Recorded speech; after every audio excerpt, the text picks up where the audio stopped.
the removal of the president, how it happened, and how it changed Twitter for the worse. Good afternoon, ladies and gentlemen. This is another declaration of truth from your host, Terry A. Hurlbut. The Twitter files now have seen their third installment, less than 24 hours after the second. This time, in nearly 70 tweets, Matt Taibbi tells how and why Twitter actually removed a sitting president from its platform. Matt Taibbi tells us not only who said what at what meeting, but how Twitter could bring itself to do such a thing. His is a tale of a company breaking its own rules and colluding with rogue government agents. Before we unpack this latest gift, I do want to shout out to the prime sponsor of this channel, which is Conservative News and Views. Link in the description. And be sure to check out the awesome CNAV Store. Scroll down near the bottom for that link. Lots of great merchandise there, including this t-shirt that I have chosen for today, which is a portrait of Donald Trump with this caption, "The Great MAGA King." I offer this in the picture worth 1,000 words department. One more thing. If you like what you're about to hear, you can like this video. You can also click the bell icon to get a notice every time I come out with a new one. In fact, do you see the new icon, the heart shape with the US dollar sign in it? Super thanks icon. If you really want to keep these videos coming, click that and leave me a tip. Any currency will do, as long as it's legal tender. Now then, the Trump removal thread begins at 3:04 p.m. Pacific time, which was 6:04 p.m. Eastern time. Here with the thread. I left every other tweet in the description just to save space. But notice, one of those tweets will come courtesy of the Wayback Machine. That's because Matt Taibbi got someone's state wrong, found he couldn't correct the error because Elon's software engineers haven't had time to make tweets user editable yet, and then deleted the tweet in frustration, but not before I captured the link and not before the Wayback Machine captured it also. I offer it as proof that Matt Taibbi initially released a full intact thread, and before I start reciting, you will hear repeated references to the word Slack as a noun. A Slack is a conversation on the groupware application called Slack. I will also bowderize and correct spelling. I intend to keep this channel suitable for minors. Settle in, ladies and gentlemen, and listen. Thread, the Twitter files, the removal of Donald Trump, Part 1, October 2020 to January 6th. The world knows much of the story of what happened between riots at the Capitol on January 6th and the removal of President Donald Trump from Twitter on January 8th. We'll show you what hasn't been revealed, the erosion of standards within the company in months before J6, decisions by high-ranking executives to violate their own policies, and more, against the backdrop of ongoing documented interaction with federal agencies. This first installment covers the period before the election through January 6th. Tomorrow, Michael Schellenberger will detail the chaos inside Twitter on January 7th. On Sunday, Barry Weiss will reveal the secret internal communications from the key date of January 8th. Whatever your opinion on the decision to remove Trump that day, the internal communications in Twitter between January 6th and January 8th have clear historical import. Even Twitter's employees understood in the moment. It was a landmark moment in the annals of speech. As soon as they finished banning Trump, Twitter execs started processing new power. They proposed to ban future presidents and White Houses, perhaps even Joe Biden. The new administration, says one exec, will not be suspended by Twitter unless absolutely necessary. Twitter executives removed Trump in part over what one executive called the context surrounding actions by Trump and supporters over the course of the election and, frankly, the last 4 and more years. In the end, they looked at a broad picture, but that approach can cut both ways. The bulk of the internal debate leading to Trump's ban took place in those 3 January days. However, the intellectual framework was laid in the months preceding the Capitol riots. Before J6, Twitter was a unique mix of automated, rules-based enforcement and more subjective moderation by senior executives. As Barry Weiss reported, the firm had a vast array of tools for manipulating visibility, most all of which were thrown at Trump and others pre-J6. As the election approached, senior executives, perhaps under pressure from federal agencies with whom they met more as time progressed, increasingly struggled with rules and began to speak of VIOs, meaning violations, as pretext to do what they'd likely have done anyway. After J6, internal Slacks showed Twitter executives getting a kick out of intensified relationships with federal agencies. Trusted Safety head Joel Roth lamented a lack of generic enough calendar descriptions to concealing his very interesting meeting partners. These initial reports are based on searches for documents leading to prominent executives whose names are already public. They include Roth, former Trusted Policy Chief Vijaya Gadde, and recently Plank Walk Deputy General Counsel and former top FBI lawyer Jim Baker. One particular Slack channel offers a unique window into the evolving thinking of top officials in late 2020 and early 2021. On October 8, 2020, executives opened a channel called U.S. 2020 XFN Enforcement.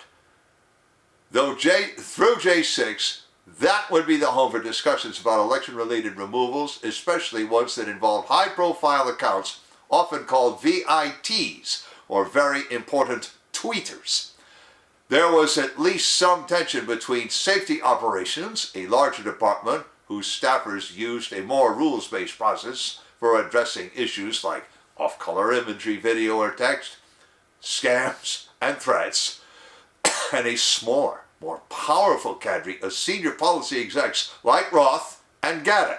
The latter group were a high-speed Supreme Court of moderation, issuing content rulings on the fly, often in minutes and based on guesses, gut calls, even Google searches, even in cases involving the president.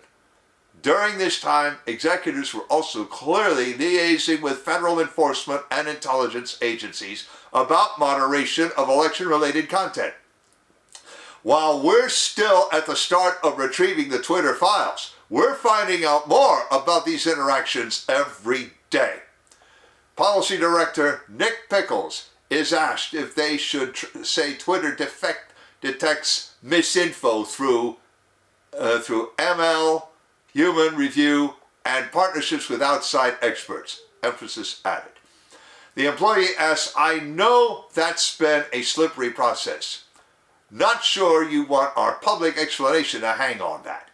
Pickles quickly asked if they could just say partnerships. After a pause, he says, for example, not sure we describe the FBI DHS as experts.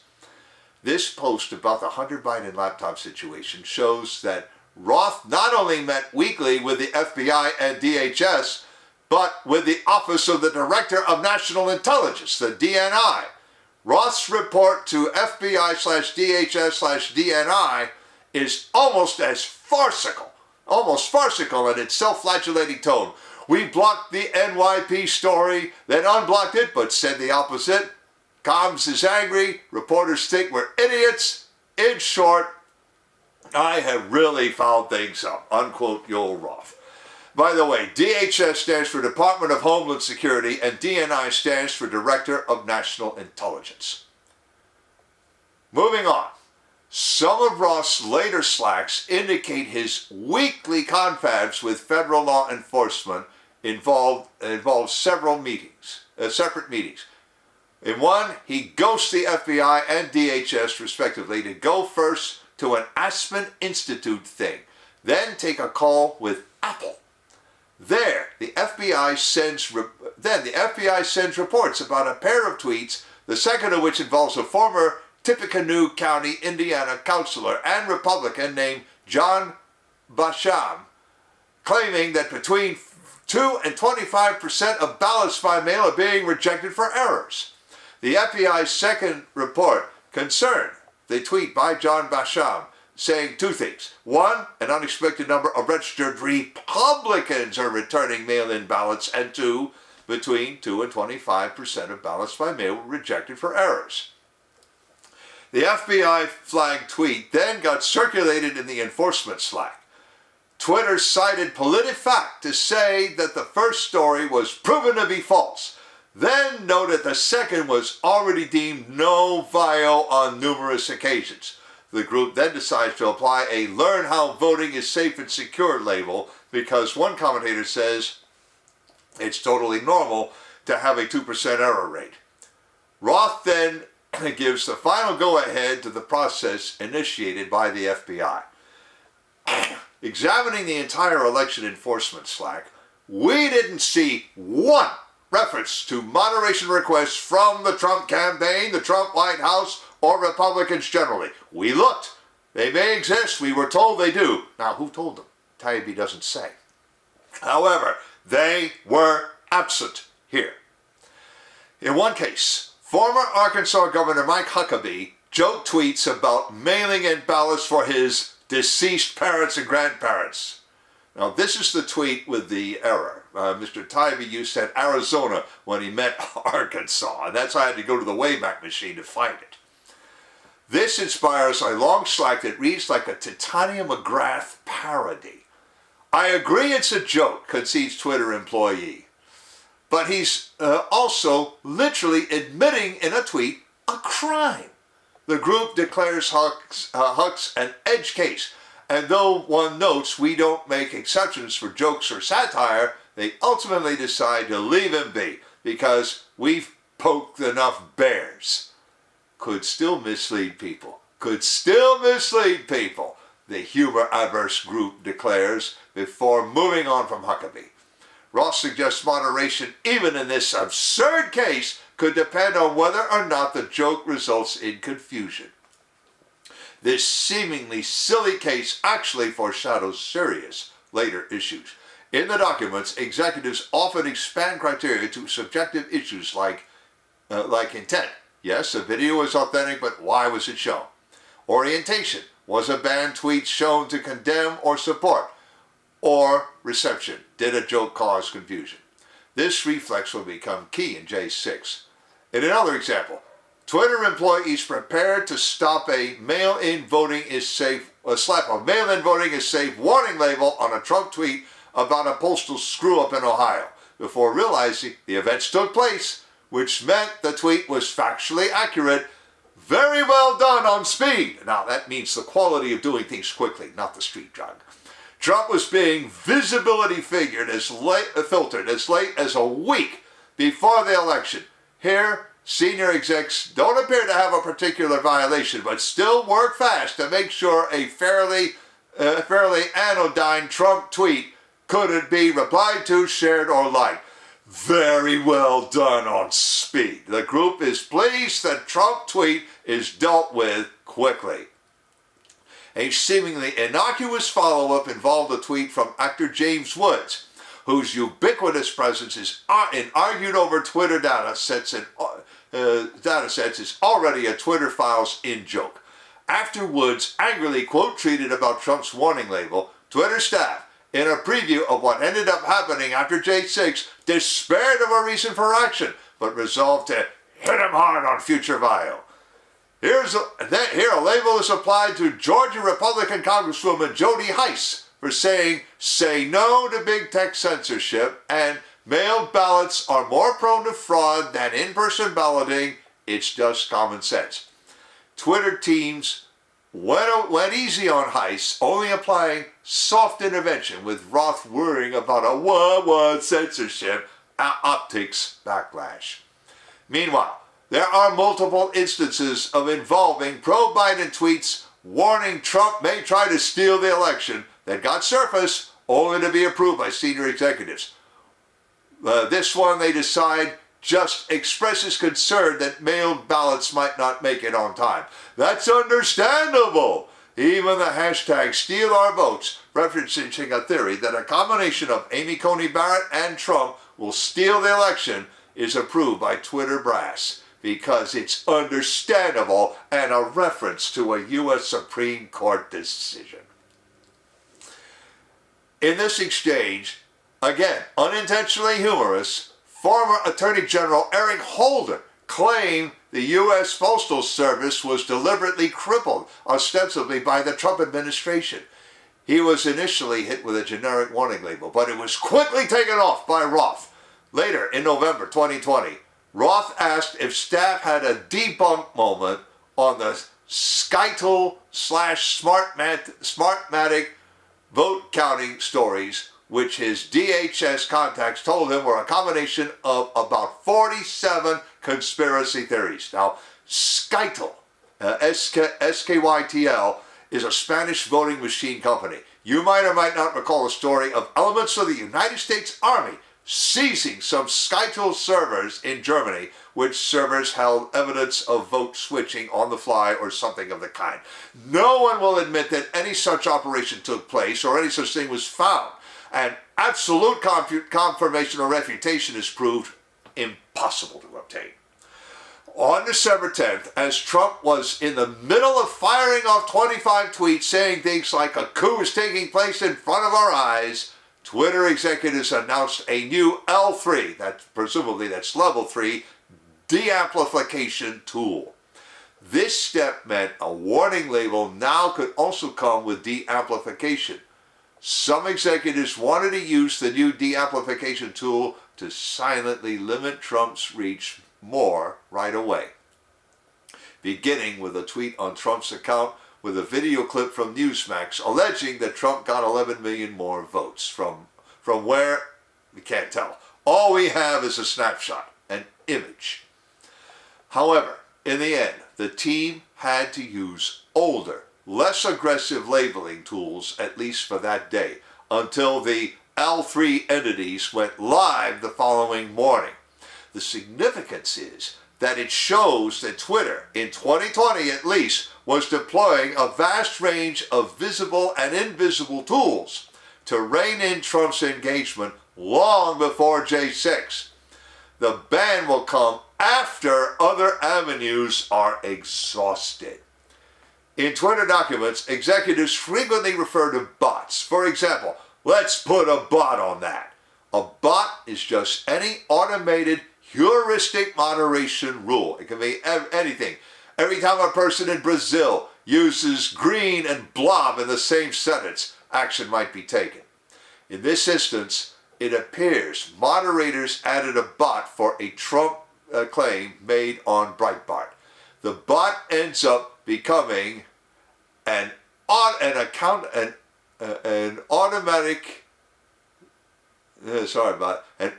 tool invisibly watching both Trump and apparently Breitbart. Will add media ID to bot. Trump by J6 was quickly covered in bots.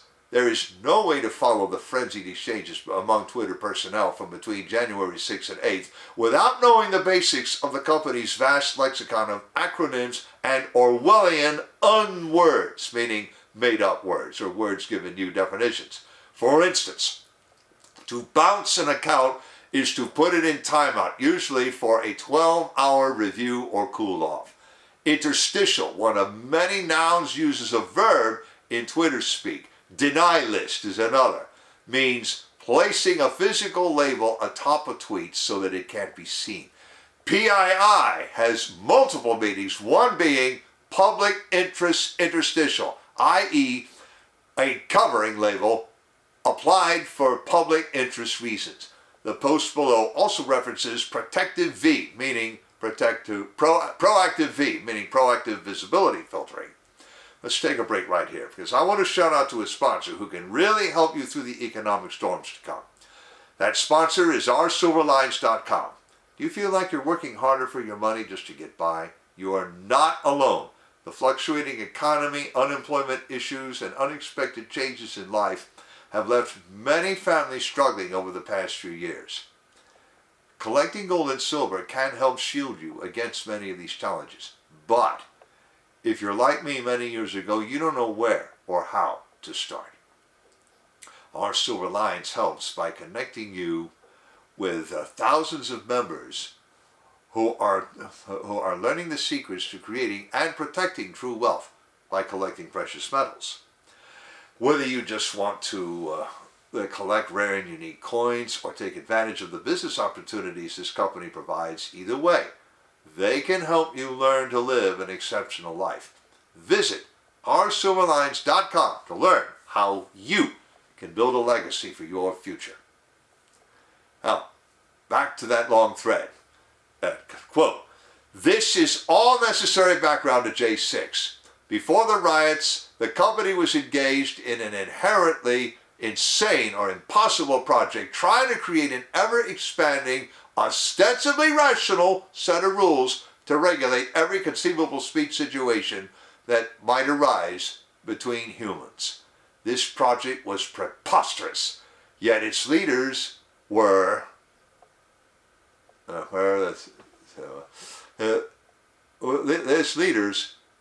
unable to see this, having become infected with groupthink, coming to believe sincerely that it was Twitter's responsibility to control as much as possible what people could talk about, how often, and with whom. The firm's executives on day one of the January 6th crisis at least tried to pay lip service to its dizzying array of rules. By day 2, they began wavering. By day 3, 1,000,000 rules were reduced to 1. What we say goes. To start with, a freedom or death tweet from Stop the Steal gadfly Mike Codre elicits heated reactions. Roth groans about Codre, this body part, but still seems determined to stick at least superficially to rules, itching to act if this constitutes incitement. At 2:39 p.m. Pacific time, a comms official asked Roth to confirm or deny a story that they had restricted Trump's ability to tweet. Roth says, "We have not." Minutes later, Roth executed the historic act of bouncing Trump, i.e. putting him in timeout. "I hope you are appropriately corpse-sect," says a colleague. This theme of policy perhaps being stressed by queries from communications executives who themselves have to answer the public's questions occasionally appears. 2 days later, you see chatter about pulling communications out of the loop. The first company-wide email from Gadget on January 6 announced that 3 Trump tweets had been bounced, but more importantly signaled a determination to use legit violations as a guide for any possible permanent suspension. Whiskey Tango Alpha Foxtrot, and that is my Bowlerism, not theirs. Safe to say the Trump's go home with love and in peace tweet mid-riot didn't go over well at Twitter HQ. A few last notes about January 6. Roth at one point looked and found Trump had a slew of duplicate bot applications. By the end of the first day, the top execs are still trying to apply rules. By the next day, they will contemplate a major change in approach. Watch Mike Schellenberger this weekend for the play-by-play of how all that went down. By January 8th, which Barry Weiss will describe Sunday, Twitter will be receiving plaudits from our partners in Washington, and the sitting U.S. president will no longer be heard on the platform.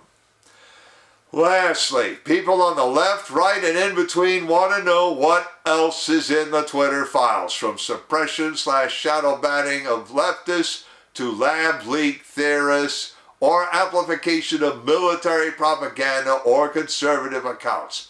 We know everyone has questions, and while we've stumbled on tidbits here and there about topics ranging from the virus that shall remain nameless to foreign policy, the reality is the data sets are enormous, and we are still working through them.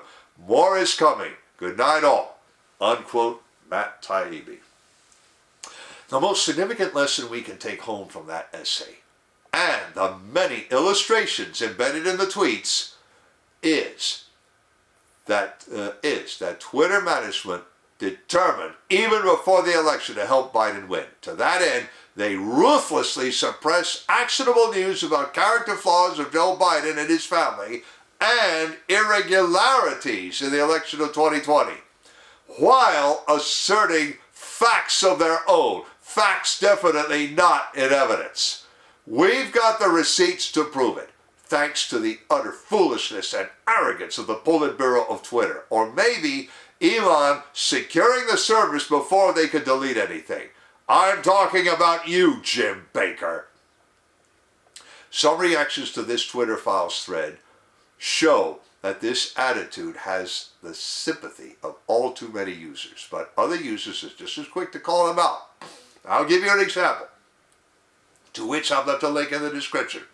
A self-confessed socialist, in answer to Matt Taibbi's paragraph about preposterous projects, says in effect, Twitter management censored one viewpoint, we can expect Elon Musk to censor the opposite, so what's the problem? The problem, as another user very quickly pointed out, is that Jack Dorsey testified under oath that Twitter did not censor, shadow ban, whatever they called it, or act in any similar manner. Well, I am not a lawyer, but I think he committed perjury. And I have talked about FBI interference with Twitter before this. Here is more evidence of that. This thread demonstrates definite election interference, but Twitter did not act alone. Yoel Roth boasted of his relationships with the FBI, the DHS, and the ODNI. We not only can confirm Twitter as a state actor, we know the motives of those who gave Twitter their marching orders. Link in the description of the article, to the thread, including my one visit to the Wayback Machine, to the It's Their Platform exchange, to a tweet by Marjorie Taylor Greene giving a pithy summary, to my Declarations of Truth Twitter account, and to Conservative News and Views. I've also left links to the awesome CNAV Store and to ourcivilized.com, as I also mentioned. You know already about how to like a video, turn on notifications, and leave a tip. On the end screen, I'm going to leave a subscribe link to my channel and a link to my Twitter War playlist and 2 other videos from other influencers about this episode. This is Terry A. Hurlbut delivering another declaration of truth and reminding you to let the truth set you free.